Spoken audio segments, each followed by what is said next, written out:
The Mediterranean was impossibly blue under cloudless skies when Captain Lord Louis Mountbatten stood on the bridge of HMS Kelly on May 22, 1941,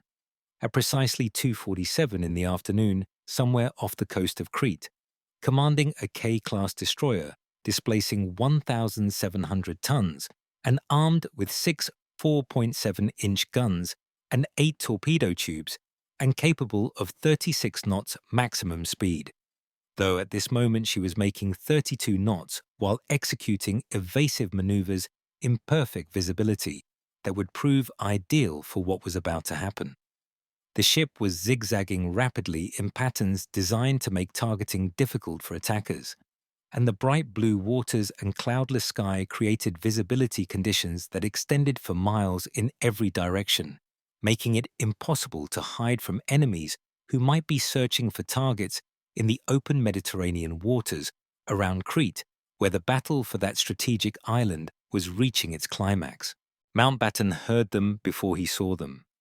detecting a sound like tearing canvas that was high-pitched and growing louder and coming unmistakably from above.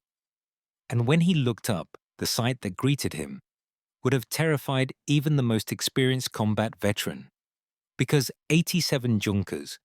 Ju-87 Stukas, were diving from 12,000 feet with their distinctive inverted gull wings and fixed landing gear creating drag that controlled their dive speed, while their sirens wailed with the infamous Jericho Trumpets that were mounted specifically on the landing gear to amplify the psychological terror that these aircraft created among their targets. The Stukas were in near vertical dives approaching 70 degrees with airspeed building through 300 knots and 350 and 400. As each aircraft carried a 1,000-pound bomb beneath its fuselage that had been aimed and locked and would be released at precisely calculated altitude to strike targets with accuracy that conventional level bombing could never achieve. HMS Kelly's anti-aircraft guns opened fire immediately with pom-poms hammering away and 4-inch guns firing proximity-fused shells that created flak bursts in the sky as tracers streaked upward, filling the air with defensive fire that represented the ship's only protection against the diving aircraft that were screaming toward her with deadly intent. One Stuka was hit by anti-aircraft fire and exploded in mid-air, tumbling into the sea as burning wreckage that represented a small victory for the defenders,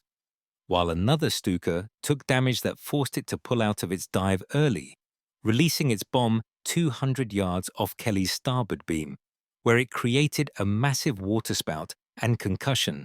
that rocked the destroyer but caused no direct damage. But the other 85 Stukas continued their dives with mechanical precision,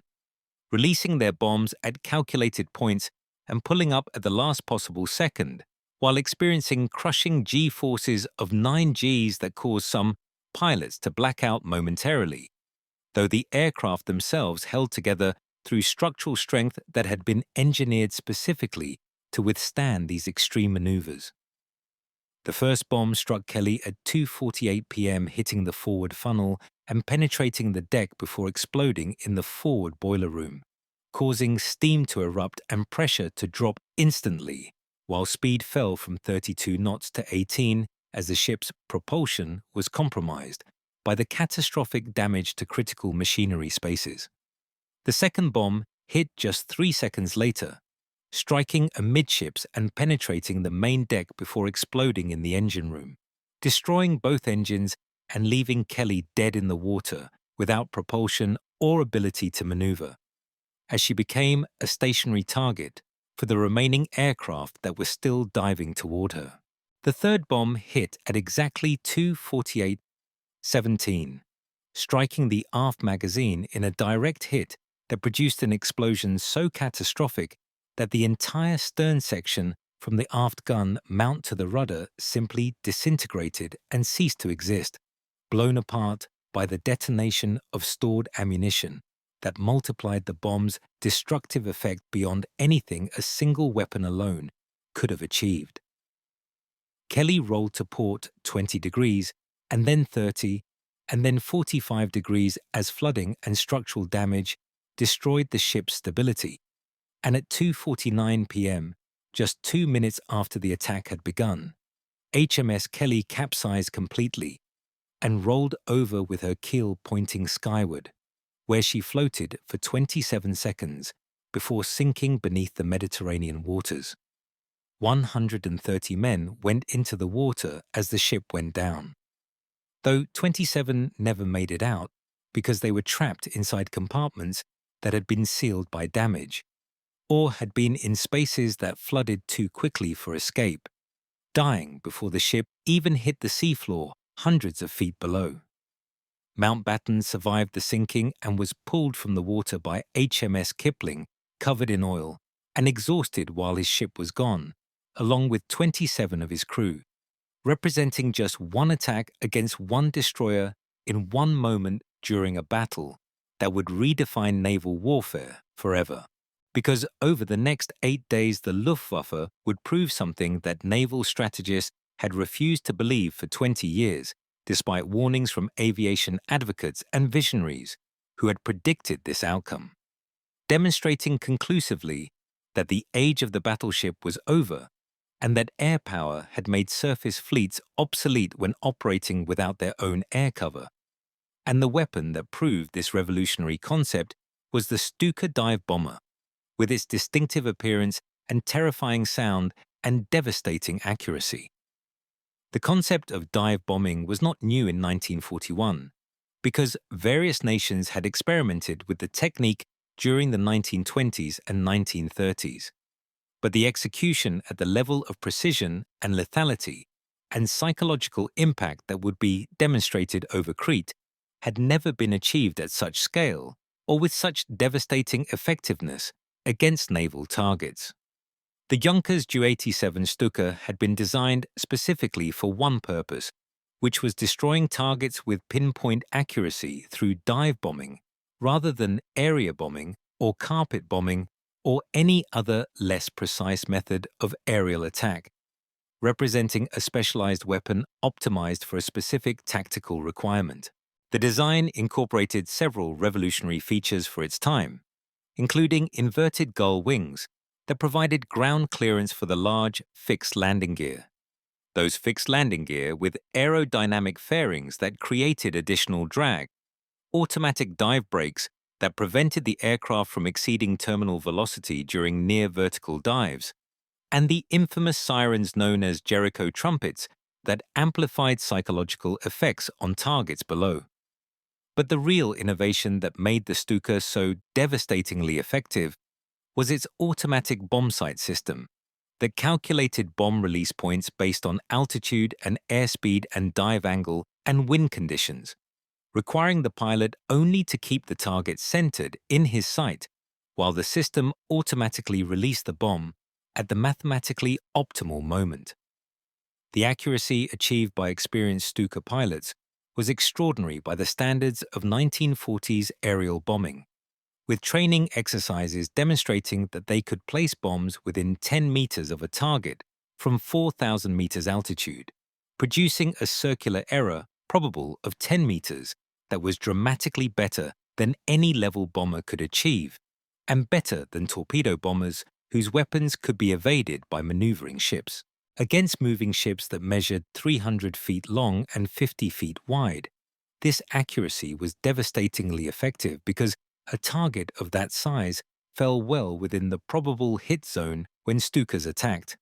making hits likely rather than merely possible. The British knew about Stukas from observing their operations in Poland and France and Norway, but those operations had always been against land targets including bridges and tanks and fortifications rather than warships at sea, creating a false sense of security among naval commanders who believed that dive bombers would prove ineffective against ships. Naval doctrine argued that ships moved and maneuvered and possessed anti-aircraft defenses that would make dive bombers vulnerable because the aircraft were slow and predictable and exposed during their attacks, and theoretically by the time a dive bomber dove and released its bomb and pulled out, the targeted ship would have moved, and the bomb would miss its intended target. That was the theory that had been taught in naval academies and accepted by admirals and enshrined in doctrine manuals. But Crete would prove that theory catastrophically wrong through demonstrations of accuracy and effectiveness that exceeded the worst nightmares of surface fleet commanders. The stage was set in May 1941, when Germany launched Operation Mercury, the largest airborne assault ever attempted up to that point, dropping 22,000 paratroopers and glider troops onto Crete, which was defended by 42,000 British and Commonwealth forces, who should have been able to defeat the lightly armed paratroopers if they could prevent reinforcement. The operation was tactically insane because paratroopers were vulnerable and needed heavy equipment, including artillery and tanks and supplies that could only be delivered by sea. But the Royal Navy controlled the Mediterranean approaches to Crete, with a powerful fleet that included 3 battleships and 1 aircraft carrier, and 8 cruisers and 25 destroyers with well-trained crews and experienced commanders. If British warships intercepted German convoys attempting to reinforce the paratroopers, then the invasion would fail, and the paratroopers would be stranded and surrounded and destroyed,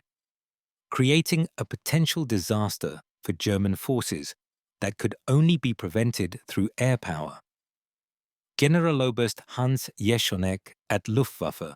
High Command committed everything available to the Crete operation, including 400 bombers and 240 fighters and 150 dive bombers drawn from Stutzkampfgeschwader 2 and 3,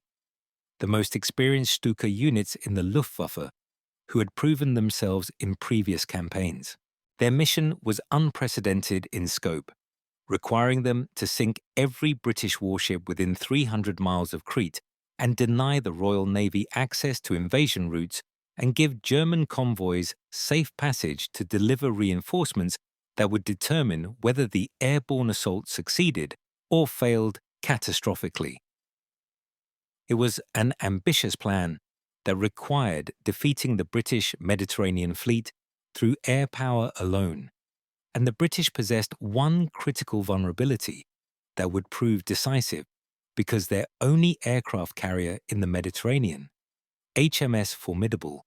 had already been damaged and her fighter complement reduced to just 4 aircraft, 4 Fulmars that would face 400 German aircraft in a mismatch so extreme that it bordered on suicidal. Admiral Andrew Cunningham commanded the Mediterranean fleet from HMS Warspite, a Queen Elizabeth-class battleship displacing 31,000 tons and armed with 8 15-inch guns representing the most powerful British warship in the theatre, and his orders were clear, requiring him to intercept German convoys and prevent reinforcement and support ground forces defending Crete. But Cunningham understood the risks because every time his ships approached Crete, they came under air attack from German bombers in endless waves, and his fleet possessed no effective air defense beyond their own anti-aircraft guns that were proving inadequate against the numbers of aircraft being thrown against them. Over the past 4 days, British warships had shot down 23 German aircraft, which seemed impressive, until you realized the Luftwaffe was sending hundreds of aircraft, and for every plane shot down 10 got through, and it only took 1 bomb to sink a destroyer and 2 or 3 bombs to cripple a cruiser, creating mathematics that were grimly unfavorable for the defenders. The attacks began at dawn on May 21st at 5:47 a.m. when the first wave of 30 Junkers Ju-88 medium bombers approached from high altitude at 18,000 feet coming from the south out of the sun, with HMS Gloucester detecting them on radar and alerting the fleet so all ships could go to action stations. The bombers released 120 bombs in spread patterns targeting the cruisers, and HMS Gloucester and HMS Fiji maneuvered violently with full rudder and maximum speed, while bombs fell in clusters creating massive geysers of water and white columns reaching 200 feet high, the concussions rocking ships, and spray-drenching decks as near misses demonstrated the scale of the attack. The attacks continued throughout the day in waves that gave defenders no respite and no opportunity to repair damage or rest exhausted crews, with Stuka dive bombers arriving in the afternoon, creating their characteristic screaming sound that was designed to terrorize targets as they dove nearly vertically toward ships that twisted and turned desperately trying to evade bombs that tracked them with uncanny accuracy. HMS Gloucester took the first hit at 3:47 p.m. when a 1,000-pound bomb struck her amidships, penetrating the deck and exploding in the engine room, destroying both engine rooms and leaving the cruiser dead in the water and on fire, while secondary explosions ripped through the ship. The Stukas circled like sharks sensing blood and dove again, hitting Gloucester with 2 more bombs that sealed her fate. And at 4:13 p.m. the cruiser rolled to starboard and capsized, taking 723 men with her, while only 85 survived to be pulled from oil-covered waters by other ships that were themselves under constant attack. HMS Fiji suffered a similar fate later that afternoon, when she was caught alone after becoming separated from the fleet during evasive maneuvers,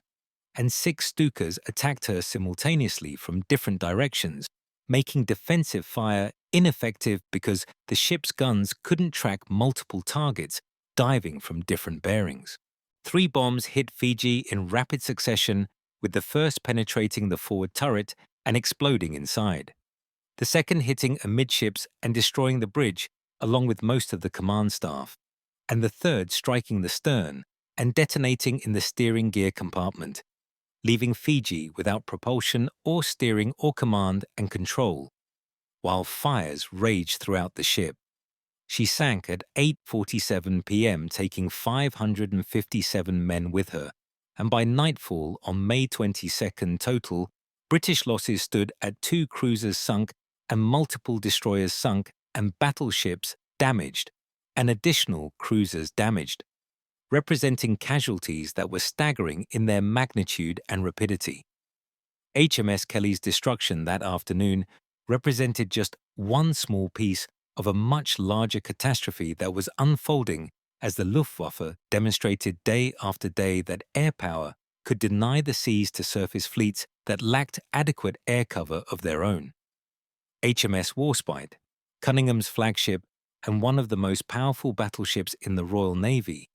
took 4 bomb hits on May 22nd, including one that penetrated her deck and exploded near the main battery turrets, killing or wounding dozens of crew members and damaging fire control systems, though the ship's heavy armor prevented catastrophic damage and she remained operational despite her wounds. HMS Carlisle, an anti-aircraft cruiser specifically designed to defend against air attack, took 4 bombs with 2 hitting and both striking her superstructure, where they destroyed anti-aircraft directors and fire control systems and killed 22 men, leaving her still afloat but combat ineffective and unable to perform the anti-aircraft defense mission she had been designed to execute. The attacks continued relentlessly all day, and by 6:00 p.m., Cunningham had lost 2 more destroyers, when HMS Hereward took 3 bombs and sank,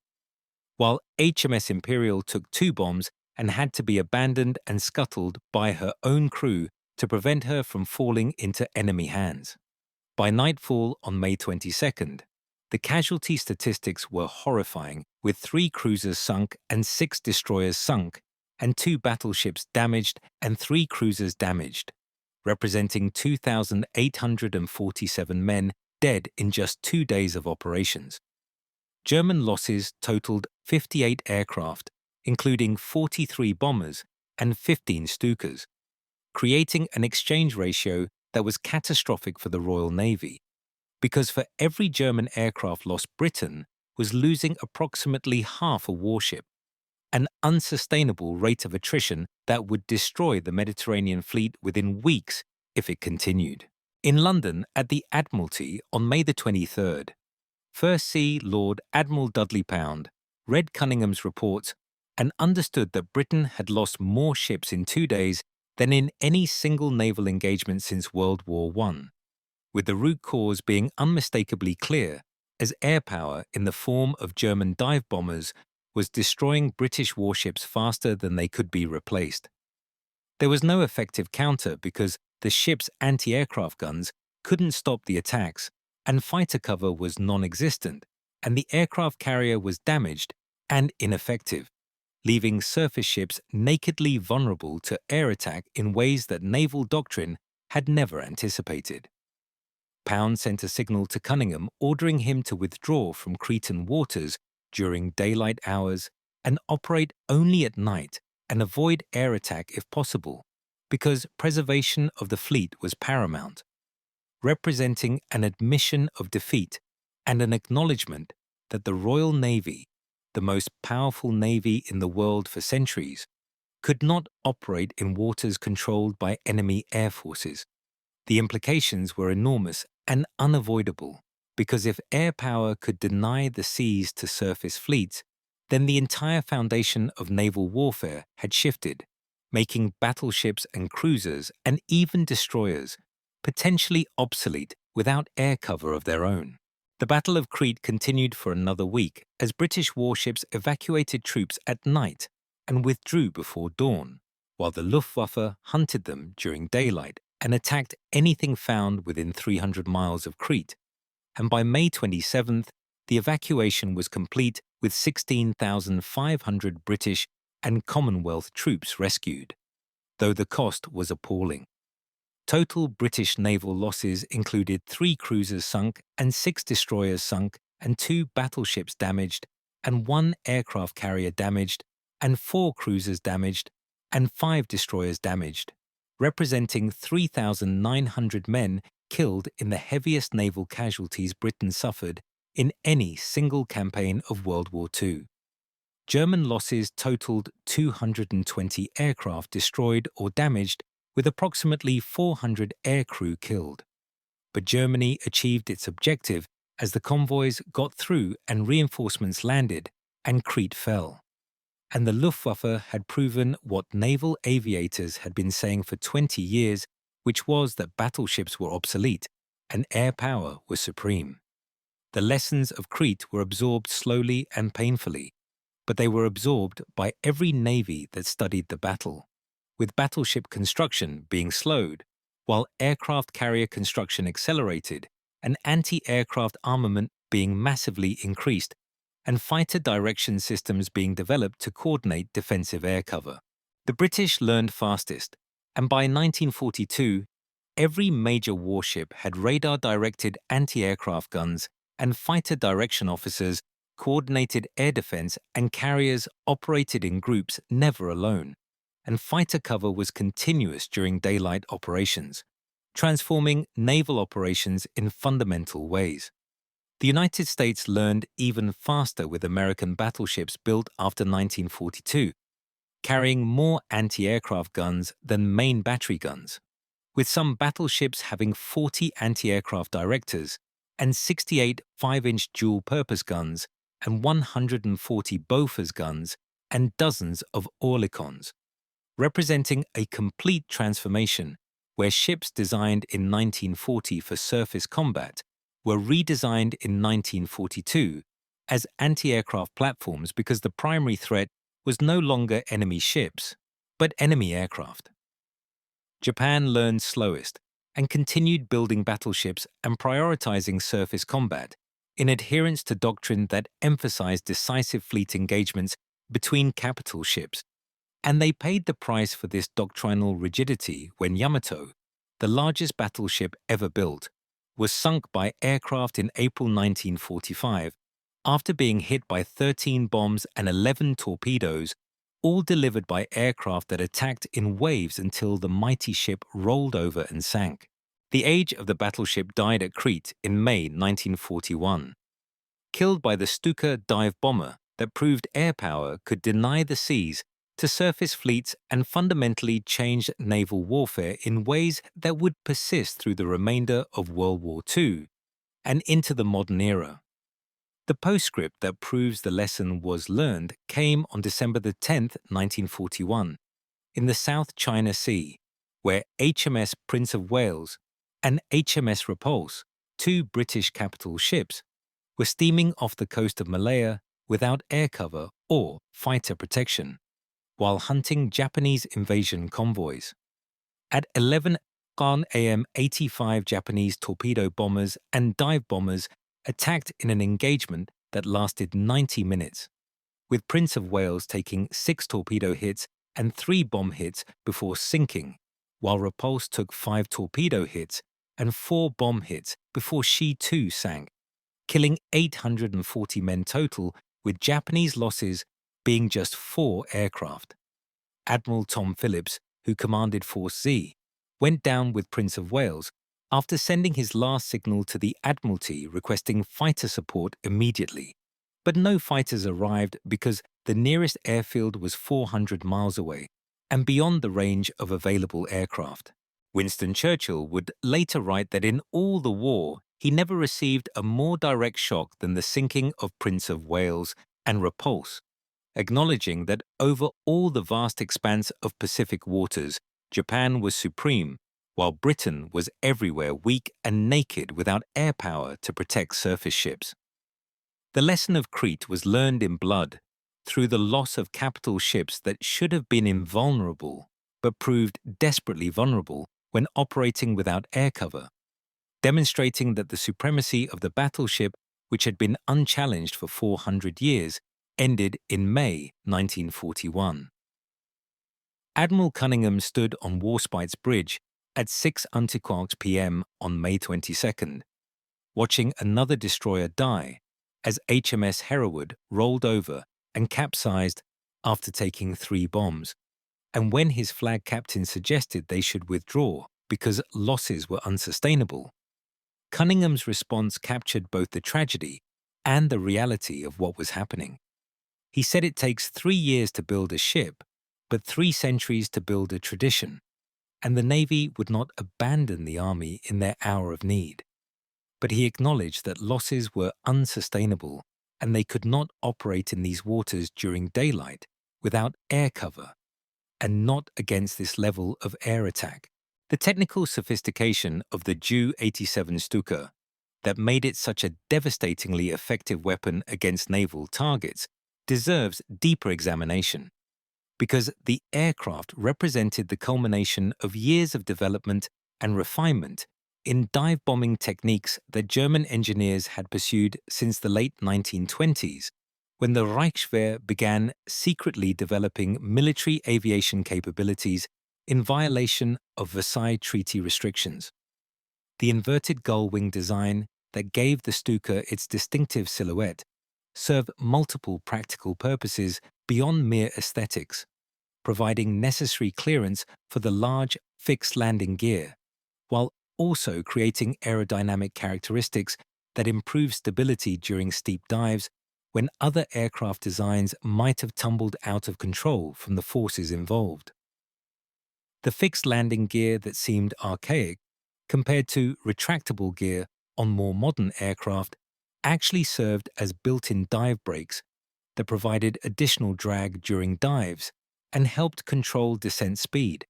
while the large wheel fairings could mount the Jericho Trumpets that created the psychological terror effect that became synonymous with Stuka attacks. The automatic dive brakes were engineering marvels, for their time consisting of perforated panels that extended from the wings when activated, creating massive drag that prevented the aircraft from exceeding terminal velocity during near vertical dives and allowing pilots to maintain control while experiencing crushing G-forces that would have caused structural failure in aircraft without such systems.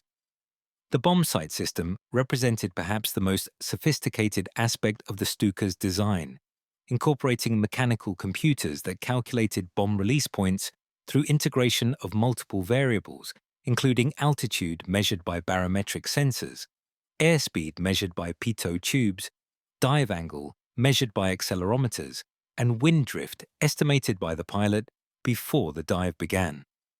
The pilot's task during the attack run was simplified to keeping the target centered in the optical sight, while the automatic system handled all the complex calculations and released the bomb at the mathematically optimal moment, creating hit probabilities that exceeded anything human pilots could achieve through manual bombing techniques. The training required to become an effective Stuka pilot was extensive and demanding because the physical stresses of dive bombing pushed human physiology to its limits,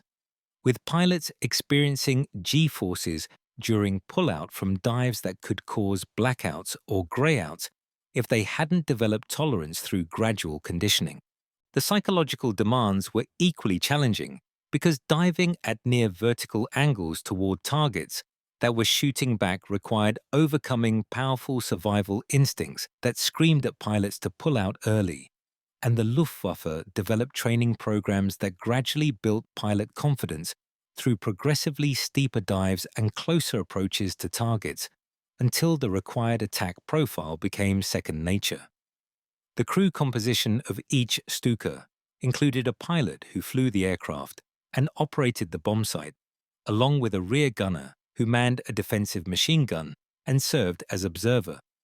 creating a two-man team where coordination and communication were essential for mission success and survival. The rear gunner's position was particularly hazardous because he faced backward in an exposed position with minimal armor protection, while enemy fighters attacked from behind, making rear gunners suffer disproportionately high casualties compared to pilots who at least had the engine block providing some protection from frontal attacks. The tactical employment of Stukas against naval targets at Crete represented an evolution from their previous use against land targets, because ships presented different challenges, including constant motion and ability to maneuver and concentrated anti-aircraft firepower that could create defensive barrages far more intense than anything encountered over land battlefields. The Luftwaffe developed specific tactics for attacking ships that involved approaching from the sun when possible to blind anti-aircraft gunners, coordinating attacks from multiple directions simultaneously, to split defensive fire, and diving as steeply as possible to minimize exposure time to anti-aircraft fire while maximizing bombing accuracy. The psychological impact of Stuka attacks on ship crews was profound and lasting because the combination of the distinctive engine sound, the screaming sirens, and the sight of aircraft diving almost vertically toward the ship created terror that affected even experienced sailors who had faced combat before. Survivors described the attacks as nightmarish experiences, where they felt helpless and vulnerable while watching aircraft dive toward them, knowing that there was little they could do to prevent what was about to happen. And this psychological damage persisted long after the physical battles ended, as many sailors suffered from what would today be recognized as post-traumatic stress disorder. The anti-aircraft defenses available to British warships in 1941 were inadequate for dealing with the scale and intensity of attacks that developed over Crete, because the ship's guns were designed primarily for engaging high-altitude level bombers rather than steep diving aircraft that attacked from angles and speeds that exceeded the tracking capabilities of manually operated gun mounts. The pom-pom guns that were the primary close-range anti-aircraft weapons had relatively low muzzle velocities that made it difficult to hit fast-moving targets, while the 4-inch guns that served as medium-range anti-aircraft weapons required manual laying by gun crews whose reaction times couldn't match the speed of diving aircraft. The proximity fuses that detonated shells near targets, rather than requiring direct hits, represented a significant improvement in anti-aircraft effectiveness. But even with proximity fuses, the hit probability against diving Stukas remained low because the aircraft were small and fast and presented fleeting targets that disappeared quickly as they pulled out of dives and escaped at low altitude. The advent of radar-directed anti-aircraft fire later in the war would dramatically improve defensive capabilities by allowing guns to track targets with computer-calculated lead angles, but in May 1941, this technology was still primitive and unreliable, leaving ships dependent on optical sights and human reaction times that were simply inadequate against modern dive bombers. The casualties among British destroyer crews were particularly heavy, because destroyers served as screening vessels positioned on the periphery of formations, where they absorbed attacks intended for larger ships, and their lighter construction meant they were more vulnerable to bomb damage than cruisers or battleships with heavier armor. HMS Greyhound was sunk on May 22nd after taking 3 bomb hits that penetrated her thin deck armor and exploded inside the hull, causing catastrophic flooding that sank the ship in less than 5 minutes and killed 97 crew members who had no time to abandon ship before she went down. HMS Kashmir and HMS Kelly were both K-class destroyers that operated together and were sunk within hours of each other during coordinated Stuka attacks that demonstrated how devastating these aircraft could be against lightly armored vessels, with Kashmir taking 2 direct hits that broke her back and caused her to sink in 4 minutes, while Kelly suffered the fate already described, where 3 bombs destroyed her in a matter of seconds. The loss of these destroyers particularly affected the Royal Navy, because they were relatively new ships completed in 1939 and 1940, with modern equipment and well-trained crews, representing significant investments in both material and human resources that couldn't be easily replaced. HMS Gloucester and HMS Fiji were both town-class cruisers, displacing nearly 10,000 tons and armed with 12 6-inch guns, representing significant combat power that was lost when both ships were sunk within hours of each other on May 22nd. And their sinkings demonstrated that even large, well-armed warships were vulnerable to determined air attack when operating without fighter cover. The survivors from these ships described attacks that came in waves without respite, giving damage control parties no opportunity to contain flooding or fight fires before the next wave of bombers arrived, creating cumulative damage that eventually overwhelmed even ships that were designed to withstand significant punishment. The evacuation operations that followed the fall of Crete required British warships to approach dangerous waters at night to embark troops from beaches while German forces were consolidating their control of the island, creating situations where ships had to remain stationary or move slowly close to shore while loading soldiers, making them perfect targets if aircraft could find them in the darkness. The evacuation of approximately 16,500 men represented a success in terms of lives saved, but the cost in ships and sailors made it one of the most expensive rescue operations in naval history, with 3 cruisers and 6 destroyers lost during operations that lasted less than 2 weeks. HMS Calcutta was sunk during the evacuation on June 1st after the main battle was over, demonstrating that the Luftwaffe continued hunting British ships even after Crete had fallen and the strategic situation had been decided. She was hit by 2 bombs from Ju-88 bombers while returning from an evacuation run and sank in 3 minutes, taking 255 men with her in a loss that seemed particularly cruel because the men had just completed a successful evacuation mission and were heading back to safety when they were attacked. The long-term strategic implications of the Crete campaign extended far beyond the immediate tactical losses because the demonstration of air power's dominance over surface fleets fundamentally altered naval thinking and force structure planning for every major navy in the world.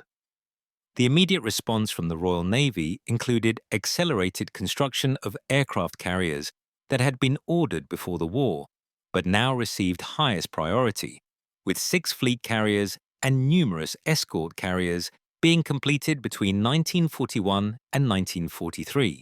to provide the air cover that Crete had proven essential for fleet operations.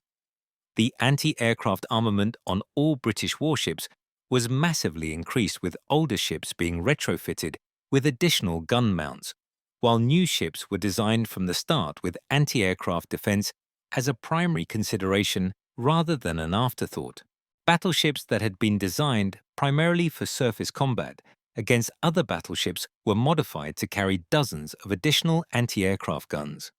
with some ships having their secondary batteries of 6-inch guns replaced entirely with dual-purpose 5-inch weapons that could engage both surface and air targets, representing a fundamental shift in how naval architects thought about warship design and mission requirements. The development of fighter direction capabilities became a priority because Crete had demonstrated that having fighters available wasn't sufficient if they couldn't be directed to intercept incoming raids before bombs were dropped, requiring sophisticated communication systems and trained personnel who could coordinate defensive air patrols with radar information and verbal reports from ships under attack. The fighter direction room became a standard feature on all British carriers and larger warships by 1942, staffed by officers who were trained specifically in coordinating air defense and who had authority to direct fighter aircraft to intercept threats based on radar and visual sightings. The United States Navy absorbed the lessons of Crete, even though American ships hadn't participated in the battle, with naval observers studying British reports and recognizing that the same vulnerabilities existed in the US fleet that had been so devastatingly exploited by the Luftwaffe over Crete. The Americans had the advantage of learning from British mistakes without paying the cost in blood and ships, allowing them to implement changes before their own fleet faced similar trials in the Pacific theater, where Japanese aircraft would prove just as deadly as German planes had been in the Mediterranean. American battleships built after 1942 carried anti-aircraft armaments that dwarfed anything available to ships built earlier, with the Iowa-class battleships mounting 20 quad 40mm Bofors mounts and 49 20mm Oerlikon guns, in addition to their 25-inch dual-purpose weapons, creating layered defenses that could engage aircraft at long range with the 5-inch guns, at medium range with the Bofors, and at close range with the Oerlikons.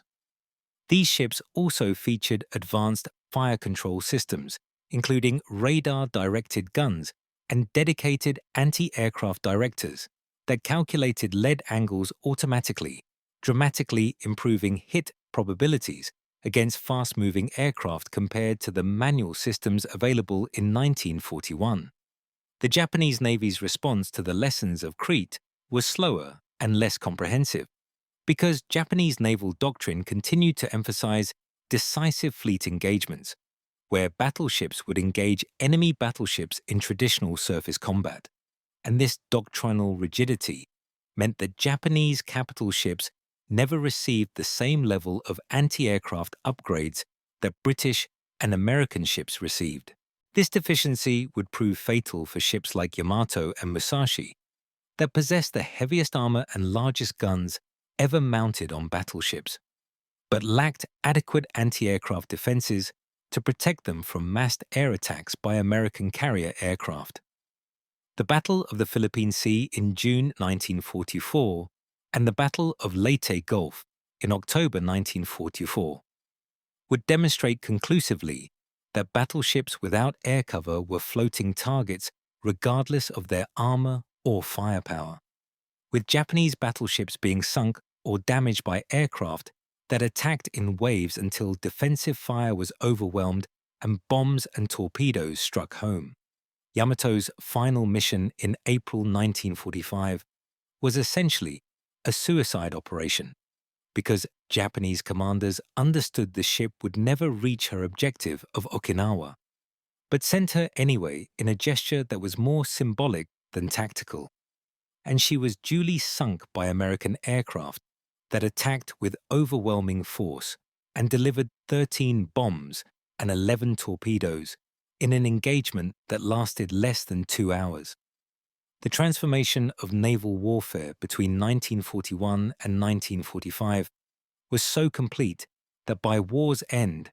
battleships were relegated primarily to shore bombardment missions where their heavy guns could support amphibious landings while carrier aircraft provided fleet air defense and offensive strike capabilities. The battleship construction programs that had been planned in the late 1930s, with expectations of building dozens of capital ships, were cancelled or drastically reduced, with only the ships already under construction being completed, while yards shifted to building carriers and escorts and amphibious vessels that were more useful for the kind of warfare that had evolved. The post-war period saw most surviving battleships being placed in reserve or scrapped as navies recognized that maintaining large, expensive ships that had limited utility in modern warfare was economically unjustifiable,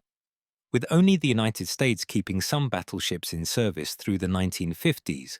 primarily for their shore bombardment capabilities. The Iowa-class ships were reactivated multiple times for service in Korea, Vietnam, and even the 1980s under Reagan's 100-ship Navy program. But even these reactivations were controversial and driven more by politics than military necessity, since the ship's primary armament of 16-inch guns was effective against shore targets but obsolete for fleet actions. The age of the battleship that had dominated naval warfare from the introduction of HMS Dreadnought in 1906 through the interwar period ended decisively at Crete in May 1941,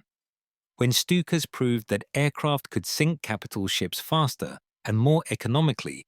than other capital ships could, fundamentally altering the cost-benefit calculations that had justified building battleships in the first place. It was an admission of defeat,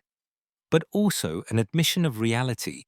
that the age of surface warfare, as it had been known for centuries, was over and air power had won. And the weapon that proved this fundamental shift was a gull-wing dive bomber, with sirens on its landing gear screaming down from 12,000 feet,